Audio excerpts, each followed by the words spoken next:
ಕೇಂದ್ರದಲ್ಲಿ ಹೋಗಿ ಕಾಂಗ್ರೆಸ್ನವರೀಗ ಪ್ರತಿಭಟನೆಯನ್ನ ಮಾಡ್ತಾ ಇದ್ದಾರೆ. ಇತ್ತ ಬೆಂಗಳೂರಿನಲ್ಲಿ ಬಿಜೆಪಿ ಒಂದು ಪ್ರತಿಭಟನೆಯನ್ನ ಹಮ್ಮಿಕೊಂಡಿದೆ ಕೌಂಟರ್ ಆಗಿ.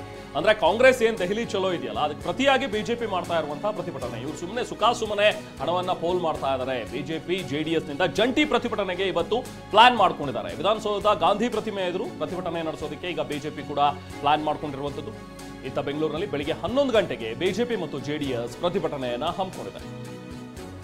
ಪಿವೈ ವಿಜಯೇಂದ್ರ ಆರ್ ಅಶೋಕ್ ಅವರ ನೇತೃತ್ವದಲ್ಲಿ ನಡೆಯಲಿರುವಂತಹ ಧರಣಿ ಪ್ರತಿಭಟನೆಗಳು ಇವತ್ತು ಬೆಂಗಳೂರಿನಲ್ಲಿ ಶಾಸಕರು ಪರಿಷತ್ ಸದಸ್ಯರಿಗೆ ಭಾಗಿಯಾಗೋದಕ್ಕೆ ಈಗಾಗಲೇ ಸೂಚನೆಯನ್ನು ಕೊಟ್ಟಿದ್ದಾರೆ.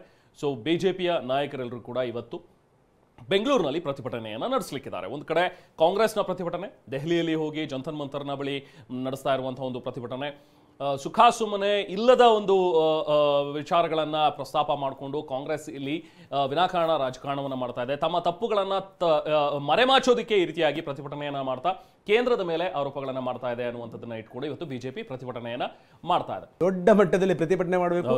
ಏನಂದ್ರೆ ಈ ಮುಖಾಂತರ ಚುನಾವಣೆ ಹತ್ರ ಬರ್ತಿರುವಂತಹ ಸಂದರ್ಭದಲ್ಲಿ ದೊಡ್ಡ ಬಿಸಿ ಮುಟ್ಟಿಸಬೇಕು. ಬೆಂಗಳೂರಿನಲ್ಲೂ ಕೂಡ ಶಿವರಾಮ್ ಎರೆಹುಳ ಗೊಬ್ಬರ ಬಿಸ್ನೆಸ್ ಮಾಡಿ ತಿಂಗಳಿಗೆ 2.5 ಲಕ್ಷ ಗಳಿಸ್ತಿದ್ದಾರೆ. ನೀವು ಕೂಡ ಅವರಿಂದ ಕಲಿಬೇಕಾ? ಅವ್ರ ಜೊತೆ ವಿಡಿಯೋ ಕಾಲ್ ನಲ್ಲಿ ಮಾತಾಡಬೇಕಾ? ಈಗಲೇ ಫ್ರೀಡಮ್ ಆಪ್ ಡೌನ್ಲೋಡ್ ಮಾಡಿ. ಬಿಜೆಪಿ ಈಗಾಗಲೇ ಪ್ಲಾನ್ ಮಾಡಿದೆ. ಬಿಜೆಪಿ ದೊಡ್ಡ ಪ್ರಮಾಣದಲ್ಲಿ ಪ್ರತಿಭಟನೆ ಮಾಡಬೇಕು ಇಲ್ಲಿ ಅಂತ ದೆಹಲಿನಲ್ಲಿ ಅವರು, ಇಲ್ಲಿ ವಿಪಕ್ಷ ಬಿಜೆಪಿ ಜೆಡಿಎಸ್ ನ ಜೊತೆಗೂಡಿ ಬನ್ನಿ. ಕಿರಣ್ ಹನೇಡ್ಕರ್ ನಮ್ಮೊಂದಿಗೆ ನೇರ ಸಂಪರ್ಕದಲ್ಲಿ. ಕಿರಣ್, ಆ ಕಡೆಗೆ ಅಲ್ಲಿ ದೆಹಲಿನಲ್ಲಿ ಕಾಂಗ್ರೆಸ್ ಪ್ರತಿಭಟನೆ ಮಾಡ್ತಾ ಇದೆ, ಸರ್ಕಾರದ ಪ್ರತಿನಿಧಿಗಳು ಹೋಗಿ ಪ್ರತಿಭಟನೆ ಮಾಡ್ತಾ ಇದ್ದಾರೆ.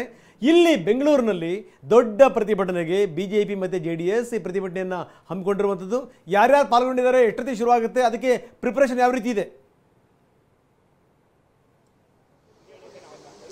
ರಂಗನಾಥ್, 11 ಗಂಟೆಗೆ ವಿಧಾನಸೌಧ ಆವರಣದಲ್ಲಿರುವಂತಹ ಗಾಂಧಿ ಪ್ರತಿಮೆ ಎದುರು ಭಾಗದಲ್ಲಿ ಪ್ರತಿಭಟನೆ ಬಿಜೆಪಿ ವತಿಯಿಂದ ನಡೆಯುತ್ತೆ. ವಿಧಾನಸಭೆ ವಿಪಕ್ಷ ನಾಯಕ ಆರ್ ಅಶೋಕ್ ಮತ್ತು ಬಿಜೆಪಿ ರಾಜ್ಯಾಧ್ಯಕ್ಷ ಬಿವೈ ವಿಜೇಂದ್ರ ನೇತೃತ್ವದಲ್ಲಿ ಬಿಜೆಪಿ ಎಲ್ಲ ಶಾಸಕರು ಮತ್ತು ವಿಧಾನ ಪರಿಷತ್ ಸದಸ್ಯರು ಈ ಪ್ರತಿಭಟನೆಯಲ್ಲಿ ಪಾಲ್ಗೊಳ್ತಾರೆ.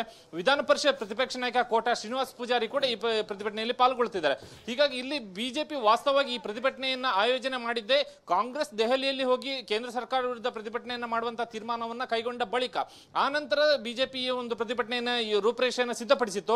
ಹೀಗಾಗಿ ತಕ್ಷಣಕ್ಕೆ ಇಲ್ಲಿ ಬಿಜೆಪಿ ಕೆಲವೊಂದಷ್ಟು ಆರೋಪಗಳನ್ನ ರಾಜ್ಯ ಸರ್ಕಾರದ ಮುಂದಿಟ್ಟುಕೊಂಡು ಈ ಪ್ರತಿಭಟನೆಯನ್ನ ಮಾಡ್ತಾ ಇದೆ. ಅಂದ್ರೆ ಕಳೆದ 9 ತಿಂಗಳಿಂದ ಅಭಿವೃದ್ಧಿಗೆ ಸಂಬಂಧಪಟ್ಟಂತೆ ರಾಜ್ಯ ಸರ್ಕಾರ ಯಾವುದೇ ಅನುದಾನವನ್ನ ಬಿಡುಗಡೆ ಮಾಡಿಲ್ಲ, ಹಣವನ್ನ ಬಿಡುಗಡೆ ಮಾಡಿಲ್ಲ ಅನ್ನುವಂಥದ್ದು ಮೊದಲನೇ ಆರೋಪವಾದ್ರೆ, ಶಾಸಕರಿಗೆ ಅನುದಾನ ಬಿಡುಗಡೆ ಆಗಿಲ್ಲ ಅನ್ನುವಂಥದ್ದು ಮತ್ತೊಂದು ಆರೋಪ.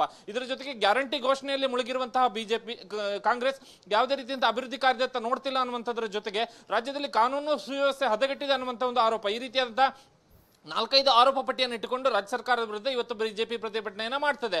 ಪ್ರಮುಖವಾಗಿ ಇಲ್ಲಿ ಏನಂದ್ರೆ ಗಾಂಧಿ ಪ್ರತಿಮೆ ಎದುರು ನಡೆಸುತ್ತಿರುವಂತಹ ಪ್ರತಿಭಟನೆಯಲ್ಲಿ ಯಾವುದೇ ರೀತಿಯ ದೊಡ್ಡ ಪ್ರಮಾಣದ ಸಿದ್ಧತೆಗಳಿಲ್ಲ. ನೇರವಾಗಿ ಶಾಸಕರು ಬರ್ತಾರೆ, ವಿಧಾನ ಪರಿಷತ್ ಸದಸ್ಯರು ಬರ್ತಾರೆ, ತಮ್ಮ ಮುಖಂಡರ ನೇತೃತ್ವದಲ್ಲಿ ರಾಜ್ಯ ಸರ್ಕಾರದ ವಿರುದ್ಧ ಘೋಷಣೆಯನ್ನ ಕೂಗ್ತಾರೆ, ಪ್ರತಿಭಟನೆಯನ್ನ ಮಾಡ್ತಾರೆ.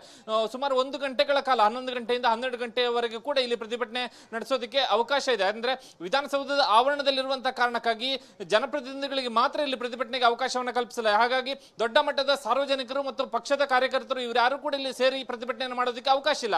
ಕೇವಲ ಶಾಸಕರುಗಳು ಮಾತ್ರ ಇಲ್ಲಿ ಪ್ರತಿಭಟನೆಯನ್ನು ಮಾಡ್ತಾರೆ. ಹಾಗಾಗಿ 1 ಗಂಟೆಗಳ ಕಾಲ ಬಹುತೇಕ ಇದು ಪ್ರತಿಭಟನೆ ನಡೆಯುವಂತಹ ಸಾಧ್ಯತೆಗಳಿದೆ. ಇಲ್ಲಿ ವಿಚಾರ ಏನಂದ್ರೆ ರಾಜ್ಯ ಸರ್ಕಾರದ ವಿರುದ್ಧ ಬಿಜೆಪಿ ಪ್ರತಿಭಟನೆಯನ್ನ ಮಾಡ್ತಾ ಇರುವಂತದ್ದು, ಅಭಿವೃದ್ಧಿ ಕಾರ್ಯಗಳು ಆಗ್ತಾ ಇಲ್ಲ ಮತ್ತು ಕಾನೂನು ಸುವ್ಯವಸ್ಥೆ ಹದಗೆಟ್ಟಿದೆ. ಈ ಎರಡು ಪ್ರಮುಖವಾದಂತಹ ಆರೋಪವನ್ನು ಇಟ್ಟುಕೊಂಡು ಇಲ್ಲಿ ಬಿಜೆಪಿ ಪ್ರತಿಭಟನೆಯನ್ನು ಮಾಡ್ತಿರುವಂಥದ್ದು. ಆದ್ರೆ ಇದು ಈ ಒಂದು ಆರೋಪ, ಇದು ಪ್ರತಿಭಟನೆಯ ಒಂದು ಭಾಗವಾದ್ರೆ ಇದರ ಪ್ರಮುಖವಾದಂತಹ ಉದ್ದೇಶ ಇರುವಂತದ್ದು ಇವತ್ತು ದೆಹಲಿಯಲ್ಲಿ ಕೇಂದ್ರ ಸರ್ಕಾರದ ವಿರುದ್ಧ ಕಾಂಗ್ರೆಸ್ ಮತ್ತು ರಾಜ್ಯ ಸರ್ಕಾರ ಪ್ರತಿಭಟನೆಯನ್ನು ಮಾಡ್ತಿರುವಂತಹ ಕಾರಣಕ್ಕಾಗಿ ಅದಕ್ಕೆ ಕೌಂಟರ್ ಆಗಿ ಇಲ್ಲಿ ಪ್ರತಿಭಟನೆಯನ್ನು ರೂಪಿಸುವಂತಹ ಒಂದು ಕೆಲಸವನ್ನು ಇಲ್ಲಿ ಬಿಜೆಪಿ ಮಾಡಿದೆ. ಒಂದು ವೇಳೆ ಇವತ್ತು ಕೇಂದ್ರ ಸರ್ಕಾರದ ವಿರುದ್ಧ ದೆಹಲಿಯಲ್ಲಿ ರಾಜ್ಯ ಸರ್ಕಾರದ ವತಿಯಿಂದ ಪ್ರತಿಭಟನೆ ನಿಗದಿ ಆಗಿರ್ಲಿಲ್ಲ ಅಂತಾದ್ರೆ ಈ ಪ್ರತಿಭಟನೆಯನ್ನು ಕೂಡ ಬಿಜೆಪಿ ಮಾಡ್ತಾ ಇರಲಿಲ್ಲ. ಕೇವಲ ಉಳಿದಂತಹ ರೀತಿಯಲ್ಲಿ ಕೇಂದ್ರ ಸರ್ಕಾರದ ಬಗ್ಗೆ ರಾಜ್ಯ ಸರ್ಕಾರ ಮಾಡ್ತಿರುವಂತಹ ಆರೋಪಗಳಿಗೆ ಕೌಂಟರ್ನ ಕೊಡುವಂತಹ, ತಿರುಗೇಟನ್ನು ಕೊಡುವಂತಹ ಕೆಲಸ ಇಷ್ಟಕ್ಕೆ ಬಿಜೆಪಿ ಸೀಮಿತ ಆಗಿರ್ತಿತ್ತು. ಆದ್ರೆ ದೆಹಲಿಗೆ ರಾಜ್ಯ ಸರ್ಕಾರವೇ ಹೋಗಿ ಪ್ರತಿಭಟನೆಯನ್ನು ಮಾಡ್ತಿರುವಂತಹ ಕಾರಣಕ್ಕಾಗಿ ರಾಜ್ಯ ಸರ್ಕಾರದ ವಿರುದ್ಧ ಬಿಜೆಪಿ ವಿಪಕ್ಷವಾಗಿ ಪ್ರತಿಭಟನೆಗೆ ಮುಂದಾಗಿದೆ.